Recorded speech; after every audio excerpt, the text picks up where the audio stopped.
안녕하세요. 이상원입니다. 취업을 준비하시는 여러분들 혹시 자충수라는 말 들어보셨나요? 자충수가 스스로 자자에다가요. 저번부터 이렇게 한문을 또 한문도 더럽게 모르면서 자 스스로 자자에 채울충 그죠? 전에 얘기했죠.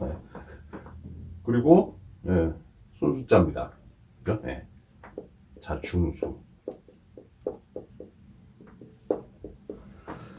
바둑을 두다 보면은 이제 바둑에서 어떻게 자기 집을 만들어서 그 집의 수만큼 그 집의 수가 이제 많은 사람이 이기는 거잖아요. 근데 두다 보면은 자기 집을 채우는 이제 짓을 하는 거죠. 그러면 이제 자기 집의 수가 적어지면서 그러니까 자기가 이기려고 어떻게 좀 수를 뒀는데 그게 결국은 자기한테 불리하게 되는 그런 결과를 나타내는 걸 이제 자충수를 둔다 이렇게 얘기를 합니다.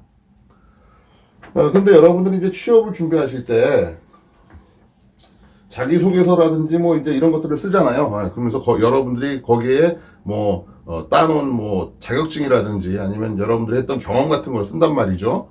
그런데 거기 보면 이제 자충 스펙이 들어가는 경우가 왕왕 있습니다. 그러니까 본인은 취업에 유리하려고 뭔가 좀 좋은 얘기를 나름대로 썼는데 그게 결국은 취업을 가로막는 결과가 돼버리는 거죠. 자, 제약회사 품질 관리에 지원하시려고 하면은 일단은 가지고 있는 역량이 뭐라고 제가 그랬었죠? 일단 기본적으로 분석, 그죠? 화학 분석을 알고 있어야 된다. 화학에 대한 지식과 동시에 분석화학에 대한 지식을 알고 있어야 된다라는 거. 그다음에 제약회사에서 하는 일을 그래도 어느 정도 좀 이해를 하고 그러려면은 GMP에 대한 지식도 좀 알고 있는 게 좋다. 그다음에 기본적으로 언어가 서로 의사소통이 돼야 된다.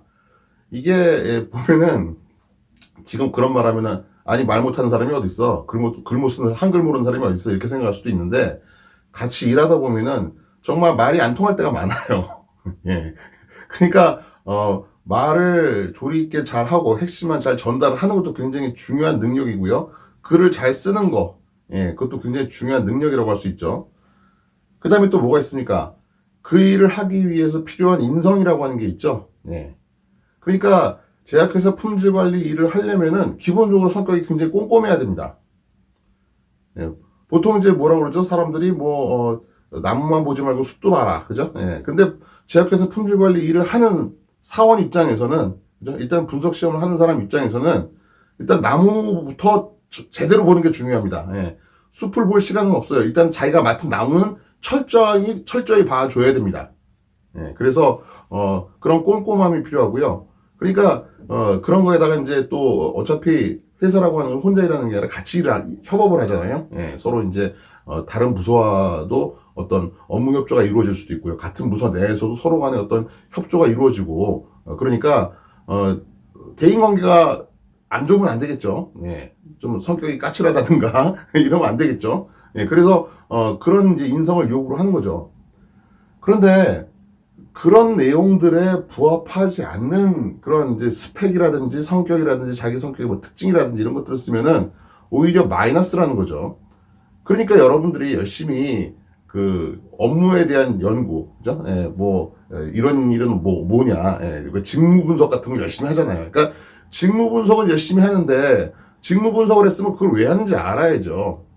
직무 분석 열심히 했으면은 그 직무와 맞는 능력과 성격과 인성과 이런 것들을 파악을 해서 거기에 해당되는 부분들을 여러분들한테 유리하게 작성을 해야지 전혀 관계없는 것들을 열심히 쓰면은 안 좋다는 얘기죠. 이게 왜 그러냐면요. 자소서를 보는 심사하는 사람의 입장에서 보면요. 모든 사람들한테는 뭐 어때요? 모든 사람들한테 공평하게 허락된 것은 시간입니다. 그렇죠? 누구나 하루 24시간 똑같이 주어져요. 그러면 대학교 4년 졸업한 사람들 마찬가지 똑같은 대학교 4학년 동안에 대학을 다닌 겁니다. 그런데 거기다가 전혀 제약회사 품질관리 업무와 관계없는 그런 스펙을 적어 놓는다 그러면은 물론 그것도 하면서 다른 것도 할 수 있죠. 예를 들어서 어떤 분이 저한테 뭐 제빵 기능사 그죠? 제과 제빵 기능사 자격증을 땄대요. 딸 수 있죠. 예, 뭐 자기가 빵을 좋아하고 빵 만드는 거 좋아해서 자기 뭐 돈 내고 가서 잠깐 배워가지고 기능사 자격증 딸 수 있습니다. 기능사 자격증이 있다고 해가지고 이 사람이 제약회사 품질관리에서 일을 못한다라고는 말을 못해요. 그런데 기능사 자격증을 땄다라고 하는 것을 거기 써놓은 순간 심사관들은 여러분들이 써놓은 자기소개서에 나와 있는 경험이 그 사람들의 모든 경험이라고 생각하고 있는 거예요. 그런데 거기에 제빵기능사 자격증을 땄으면은 어떤 생각이 드냐면은 모든 사람들은 시간이 동일하고, 예, 동일한 시간 동안에 이제 뭔가를 배우고 열심히 사는데, 이 사람은 그러면은 이 분석화학 공부, 기기분석 공부 안 하고 제빵기능 공부했나? 이런 느낌이 든다는 겁니다. 그러니까 절대로 유리할 수가 없어요. 물론 이렇게 하고 나서 뭐 요 제빵 기능사 따게 된 어떤 지식이라든지 이런 과정을 어떤 품질 관리랑 업무와 잘 연결을 시켰다. 이건 잘 연결도 안 돼. 그죠? 예. 그러니까 연결을 잘 시킬 수 있으면 쓰시는데, 예. 이게 도저히 관계가 없다. 그럼 안 쓰는 게 낫습니다. 그렇죠? 예. 이걸 땄다는 게 잘못된 게 아니에요. 예. 뭐 이거 따면 좋지 뭐. 예. 그리고 또 하나, 이런 걸 쓰잖아요. 또 그러면 어떤 생각이 들어요? 나중에 여러분들과 같이 일할 바로 이 상사들, 실무자들이 만약에 그 자기소개서를 보잖아요. 그러면은 어떤 생각이 드냐면, 이 사람이 제빵 기능사도 있어? 그럼 이 사람이 일하다가 좀 힘들고, 뭐, 회사 내기 싫고 이러면은, 기능사 자격증 있으니까 어디 뭐, 빵가게 취직한다. 아니면 뭐, 빵집 차린다고 나갈 수도 있겠네? 이런 생각이 듭니다. 그렇겠죠. 예. 별 생각이 다 들어요. 사람들마다, 예, 또 생각하는 게 다르고요. 예. 그러니까 이게 그런 식으로도 연결될 수가 있습니다. 그러니까 굳이 여러분들한테 이득이 되지 않는, 예, 이런 것들은 오히려 손해가 되는 자충수팩이라고 볼 수가 있는 거죠. 예.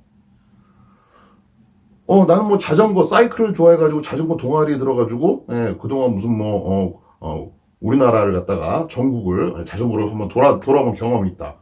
좋습니다. 그죠? 예. 자, 이런 게 업무와 연결이 될까요? 이런 건 연결이 될 수 있습니다. 왜냐하면은 자전거를 열심히 타가지고 나는 하체가 튼튼하고 체력이 좋아요. 그래서 업무를 할 때도 뭐 야근을 좀 하든지 아니면 뭐 좀 무리하게 일을 하더라도 저는 충분히 견디는 체력과 이런 게 됩니다. 좋죠. 그죠? 예, 이런 건 좀 됩니다.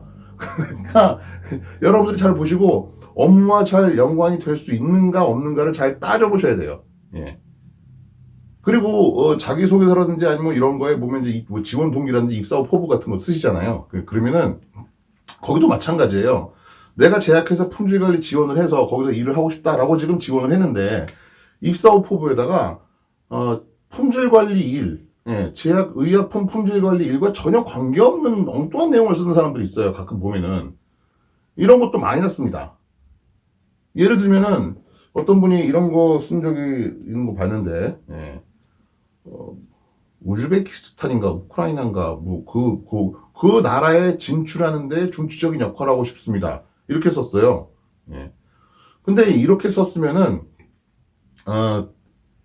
영업이나 마케팅이나 아니면은 뭐 경영 지원 뭐 이런 쪽에 지원하는 사람이 그렇게 썼으면은 이게 어떤 뭐 회사 대표라든지 아니면 이제 그쪽 관련 실무자들한테는 굉장히 좋은 평가를 받을 수가 있습니다. 그러니까 그렇게 딱 써놓으면은 할 말도 많죠. 왜 하필 그 나라예요? 그러면 또 이제 그 나라에 대해서 막 얘기를 하고, 그러면서 이제 자기 어떤 그런 내용들을 마케팅이나 영업이나 이런 거에 대한 왜 해외 진출을 뭐 여기를 해야 되는 이유라든지 이런 것들을 쭉 얘기할 수가 있죠. 그런데 품질을 지원한 사람이 무슨 뭐 해외 어느 나라를 콕 찍어가지고 글로 진출하는데 중추적 역할을 하겠다. 품질 관리는 영업을 안 해요. 예, 영업 마케팅 안 합니다. 어느 나라 진출하는데 무슨 중추적 역할 할 일이 없어요. 예. 근데 그런 얘기를 써버리면요. 대표는 혹시 좋아할 수도 있어요. 예, 뭐 만약에 뭐 혹시 그 나라를 진출하려고 하는 계획이 마음속에 있었는데 그 얘기를 해주면 좋겠죠. 예. 그러면 좋아할 수도 있는데 같이 일할 사람 바로 위 실무자들은 어때요? 얘는 일하다가 어디 저기 해외 영업부로 가고 싶은 모양이네. 이렇게 생각이 들죠. 예. 그럼 대본에 잘립니다. 그렇죠? 예.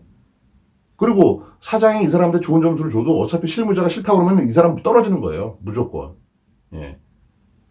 아무리 대표이사지만은 실무자가 사람 뽑는 데 있어서 이 사람은 안 될 것 같아요. 그리고 잘라버리면은 사장은 거기에 대해서 관여를 못 합니다. 예, 이건 기본적인 예의예요. 예, 실무자에 대한. 그러니까 여러분들은 일단 가면은 사장 눈치를 보는 것보다는 일단 내가 이 취업을 하는데 가장 많이 영향을 미치고 나중에 나랑 같이 일을 할 실무자들의 눈치를 가장 많이 볼 필요가 있습니다. 그렇겠죠. 예.